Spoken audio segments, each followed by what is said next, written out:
de stations de ski de la vallée ont mis au programme de leur hiver des concerts sur les pistes tels que celui-ci, pour le plus grand plaisir des contemporains du groupe anglais, mais des plus jeunes aussi, foi de Revolver.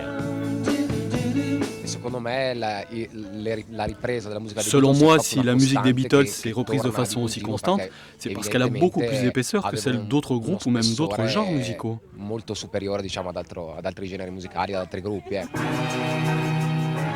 Mais le centre névralgique de cette Beatles Season, c'est à Aoste qu'il se trouve. Deux institutions culturelles de la ville, le centre Saint-Bénin et le musée archéologique, rassemblent tout ce qu'un fan des Beatles peut rêver de voir un jour.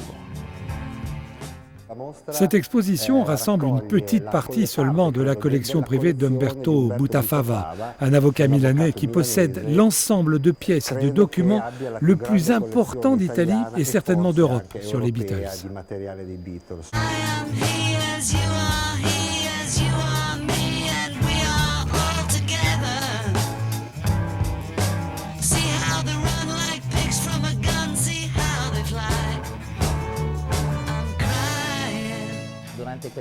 Durant ces 5 mois d'exposition, nous avons voulu faire de la vallée d'Aoste une vraie petite Liverpool des Alpes.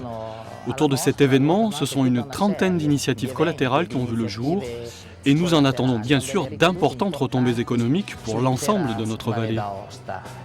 Des retombées touristiques notamment, avec déjà près de 4000 visiteurs, mais culturelles aussi. Outre les expositions, les spectacles, c'est toute une époque que l'on peut revisiter grâce à des sortes de classes découvertes. Une révolution Beatles à vivre jusqu'au 1er jour de mai 2008. Les jeunes, surtout ceux qui sont plus intéressés à la musique côté non commercial, si on veut employer cette définition, ont compris que tout ce qu'ils écoutent aujourd'hui naît dans la période que l'on voit dans ces salles.